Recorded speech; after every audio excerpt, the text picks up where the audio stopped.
Rule 9 is the lead Let this prosecutor not be a debate between the requesting councils. for the respondent accused to Counsel be for arraigned, Your Honor. respondent. Sa bawat malaking kasong sinusubaybayan ng sambayanang Pilipino, may mga personalidad na unti-unting nakikilala hindi dahil sa pagiging artista o politiko, kundi dahil sa kanilang husay sa propesyon. Isa sa mga ito ay si Attorney Sheila Sison. Ang babaeng abogado na ngayon ay nasa gitna ng isang pinakamalaking usaping legal at pampolitika sa bansa. Bagamat hindi pa siya noon gaanong kilala ng publiko, matagal nang ginagalang si Attorney Sheila Sison sa mundo ng abogasya. Sa paglipas ng mga taon, tahimik niyang binuo ang kanyang pangalan bilang isang mahusay at matapang na abogado na handang humawak ng mga kasong nangangailangan ng matinding kaalaman sa batas. Nagtapos siya ng Bachelor of Arts in Communication Arts, major in Writing sa University of the Philippines, Los Baños.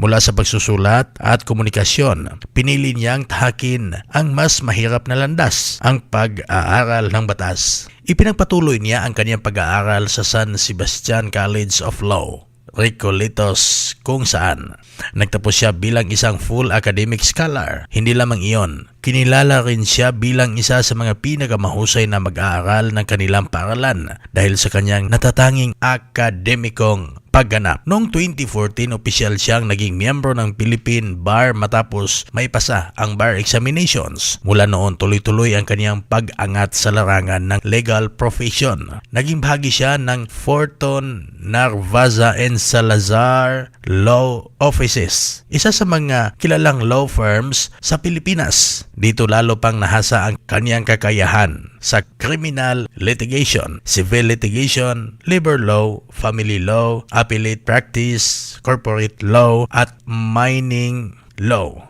Dahil sa kanyang dedikasyon at husay, 5 magkakasunod na taon siyang kinilalang Lawyer of the Year ng kanilang law firm mula 2015 hanggang 2019. Isang pambihirang pagkilala na nagpapakita ng tiwala at respeto ng kanyang mga kasamahan sa kanyang kakayahan. Ngunit ngayong taong 2026, mas lalo siyang nakilala nang siya ang napiling manguna sa 16 na member ng defense team ni Vice President Sara Duterte sa impeachment trial ng Senado. Sa unang araw pa lamang ng paglilitis, agad na umagaw ng pansin si Attorney Sheila Sison. Paano ba naman kasi? Matapang niyang iginiit na ang bawat paglilitis ay dapat nakabatay sa konstitusyon at sa umiiral na batas. Binigyang diin din niya na ang impeachment ay isang mahalagang mekanismo ng demokrasya. Ngunit hindi ito dapat gamitin sa paraang taliwas sa due process at fairness. Ang kanyang mahinahon ngunit matatag na pananalita ay naging sentro ng diskusyon sa iba't ibang media platforms at social media. Para sa ilan, pinakita niya ang katapangan ng isang veteranong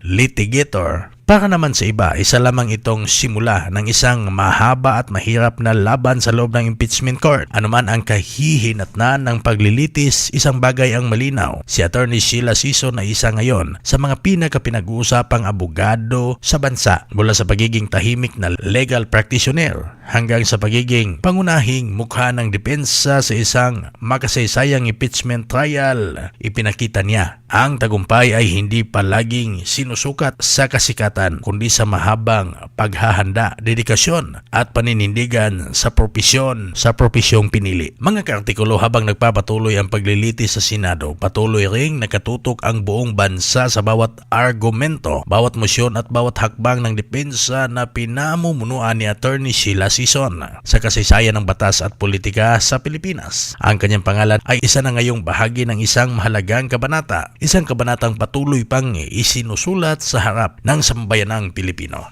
Ikaw, ano ang masasabi mo sa video natin ngayon? Pwede ka mag-comment sa comment section. Huwag kalimutang i-like, i-follow, i-share at i-subscribe ang artikulo. Maraming salamat.